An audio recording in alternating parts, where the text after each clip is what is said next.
What's happening, everybody? The Bearded Prepper here with you. All right, I'm post-hike. I've recovered. I even put back on a few pounds after all that weight loss. Lost 8 pounds that week. That's another thing to consider, you know. I was eating all the food that I wanted or could hold. But I guess when you're exerting yourself, maybe you don't realize you're hungry or need to take in more food. I had snacks a couple times a day, 3 meals a day. Ate as much as I could. You can only carry so many calories. Ate a regular size little jar and a half of peanut butter in a week. So I was consuming calories, but you're burning more than you can keep up with. So, you know, this video is all about just some of the lessons learned, if you will, through that journey on the Appalachian Trail and practicing. I mean, that's one of the key things about practicing. That's why I encourage you to do it, because you just can't think of everything. And there are going to be some things that come up when you're out there on the trail, like tropical storms, for example, or things breaking or not working that you're going to have to deal with in the moment. And oftentimes you're going to have to deal with it when you're cold, you're tired, you're hungry, times that it's harder for you to think straight. So, you know, I encourage you guys to get out and develop some new skills, try your current skills, try your equipment out, be familiar with it. So I'm going to talk to you about some equipment today that went well and some that didn't go so well.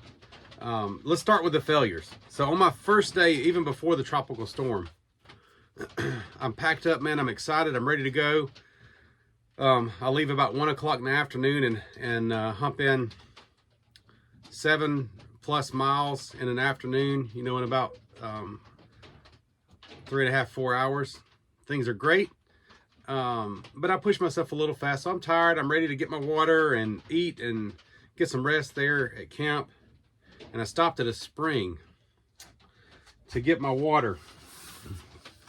And first thing, I've never had this really happen before. And this one's fairly new. I did go with a lower grade model of SteriPen. It's a little bit bigger. It was easier for my big meat hands to hold. It's got that little UV bulb on it. It has 2 water sensors. And that's what, that's what gives you, didn't realize those batteries were in there. That's what gives you your sterilization, is exposure to extreme UV light. I like this model because it carried, or it used regular AA batteries. I use lithium batteries in it, like Energizer lithium batteries. But for whatever reason, something happened with this thing between the house and the woods. I don't know if it was the sensors sensing the water that weren't working, or if the bulb went bad, or there's a short in it, but it just wouldn't work. It would come on here, the little indicator, but then after a few minutes, the bulb never came on. It just flashed red. Tried new batteries in it, still didn't work. So if that was my only water sterilization device, because it had always worked for me, I would have been up the creek without a paddle. I mean, granted, there's always boiling if you bring enough fuel to also boil your water, which is not always the case. You know, I was carrying a backpacking stove. Yeah, maybe you could build a fire, but not on this trip, because everything was saturated for about 3 days. It was 3 days after the storm before I even attempted to start a fire to dry my clothes out. So, number one failure, kind of a critical failure. I always carry 2 water sterilization methods, excluding boiling. All right, that's my last resort. So I did have some chemical disinfectant where you mix part A, part B, it makes chlorine, you dump it in your water. That's okay. Some people, it can cause a little bit of GI distress, and it definitely gives your water like a chlorine flavor, which is not the best. So I encourage you to think about that. What would you do as a backup? All right. Next thing that happened, and actually, because I had some super glue, I was able to fix it. But you know, this doesn't sound like that big of a deal, but for me, reading glasses, when I'm dealing with things, especially up close, reading maps, things of that nature, that was kind of critical. That was broken. So make sure you have a case like this little metal case, or you have them some way packed so that they won't break. So that was number 2. This was all with, keep in mind, within the first 15 minutes of getting to camp. All right. So luckily I had little teeny tubes of single-use super glue, glued those back together. That worked. That night I slept pretty good. You know, it started raining that night. Actually, it started pouring that night because it was a tropical storm moving in. And I had read in notes, you know, notes in other places about how mice and such would get up and on the bear poles, up the metal poles, and eat your bags of food. Never had that happen to me. And I thought surely in the storm that wouldn't happen. But sure enough, you know, chewed through my food bag. There's still some holes in it, as a matter of fact. I got fortunate because they chewed through it 2 different times. I taped it up with some duct tape, but both times they bit through mine, they bit into my coffee grounds, which saved me. They didn't touch any of my food. The other people that were in that area that had also used that bear pole weren't so lucky. One guy lost all of his tortillas and a couple of meals. Fortunately, he was coming off the trail that day, so he didn't really have to have it. But you know, I'm not sure what I'm going to do about that yet. I've got some thoughts on it, but we'll see. Some kind of deterrent to keep the mice and rodents. Or, you know, I had a thought about this. Maybe the mice aren't climbing the metal pole. If it's not that, they're either jumping out of the trees, or it could be flying squirrels. Never thought about that. So I'm going to try to come up with some method, whether it's cayenne or something of that nature, inside of a lining to keep them out. If they bite that, they'll leave it alone. So we'll see. I'm not sure yet. More to come on that, but always pack extra food. Try to keep your food as separated as possible. And if a rat's going to get in your food, encourage them to bite the coffee grounds first. So that was 3 failures just in the first night. So, I mean, that's enough to frustrate you. It's enough to get you upset, not thinking straight. If you didn't take enough food and they did get in your food, you're in a pickle. And fortunately, I was planning a connection with my wife about halfway through, so I had her also pick up a Sawyer water filter. If you're not familiar with those, they're great. They're not that expensive. It's a great backup option or primary option. Many people just use those as their primary on the trail. They do filter out all of the cryptosporidium and things of that nature, Giardia, but they do not filter out viruses, which are uncommon in, you know, mountain streams. But with the number of people that may be moving through an area, you can never rule it out. So I would, you know, I would safely use the Sawyer, but there, you know, I would always make sure I get upstream of people whenever possible. So, and then through the trip, you know, this is my sleeping bag. I had it in a dry bag. I never had this happen before, but my buckle broke off of the one end, so it opened up. And in that rain, with this is another failure.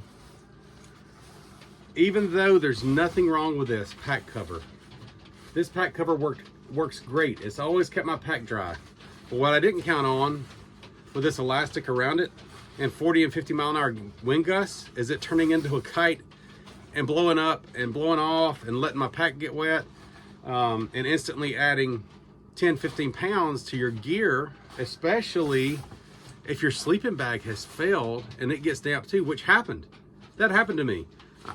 I hiked 14 miles, stopped 10 minutes because I had to eat lunch, and once I started shivering, I had to get up and move. So 14 miles with a 10-minute break was not fun. I was ready for bed, and I unpacked and realized, oh my gosh, my sleeping bag's damp. Fortunately, it only got damp. It wasn't soaked. And you know, I had my dry clothes. Everything else was sealed up in plastic. But from now on, I'm lining my pack as I knew I should. That was my fault. Normally, I take a garbage bag or a contractor bag and line my pack and put everything in it and close it up. And I will do that from now on. Line your bag, even if they're not calling for heavy rain. And the fourth failure I'll share with you is not really that big of a deal. And probably some of you are like, duh, we knew that. But water repellent, water treatment. It works to keep dew off of your stuff, maybe. In a rainstorm, it's not going to work. It's going to start absorbing water pretty quickly as it's exposed, especially shoes, things of that nature. You know, get decent waterproof gear if that's what you need. Don't bother with this stuff. If anybody has a brand that really does work of water treatment, please leave a comment. Let us all know, because I'd love to see it. All right, let's talk about some things that worked. Let's talk about one thing that I won't go so far as to say it saved my life, but it definitely saved me, or helped me sleep, helped me dry my sleeping gear out, and who knows, it probably helped me rest and sleep, get a good night's sleep after that storm, whereas I would have probably not been able to otherwise. People have made fun of me for my overpacking, but I always carry some toe warmers or hand warmers. You know, the instant shake up, you open them up, once they're exposed to air, they get warm. This was 20 of them for $3 on clearance. Good bargain find. So I opened 2 of those up, put them under my air pad that night, and they heated the air inside my pad, let me warm up, get my core temp back up quickly. They even dried out my sleeping pad was a little damp, my sleeping bag was a little damp, dried them out, and kept me warm all night. Toe warmers, hand warmers, put them under your air pad. It heats up the air inside, and you've got a warm surface to sleep on all night long. I'm telling you, it's worth it. And I think I know that it helped me get sleep. I slept about 8.5, 9 hours that night. And who knows, I mean, maybe I could have been borderline hypothermic from having a damp sleeping bag otherwise.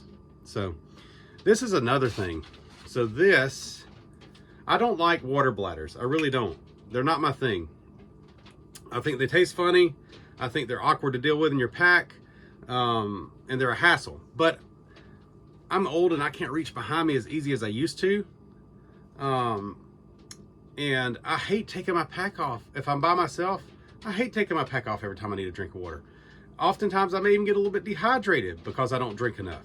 And then I gulp all my water down all at once, and it's just not efficient. So I found this on Amazon. You can search it out. It's a hydration line. This is for a Nalgene bottle. You can put that directly in your Nalgene bottle and screw it on, and then you loop it up over your shoulder to your shoulder strap, and you can just drink it all day long. Sip it when you get thirsty. It is not it's not that awkward. It's not in the way. It doesn't taste funny, and it really worked well. So I encourage you to check that out. You can also get one like that right there. You take it off the Nalgene fixture, it'll fit in a regular water bottle, like a Smart Bottle or Life Water. They also have one that has external threads if you want to thread it down inside of a little water bottle that has a narrow opening. So I do encourage you to check that out and get that if possible. That really worked. There's a close-up of it. You can see it screws right on your Nalgene bottle and goes right down inside.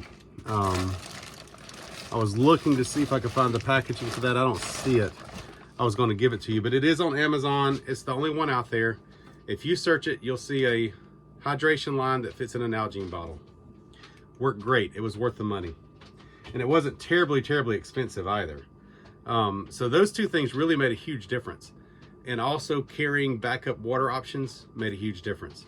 And you know, using a pack liner makes a big difference. I ended up having to sacrifice half a day of hiking just to get off the trail at a campground nearby that had a laundry facility and go and I cheated and used a dryer and dried out my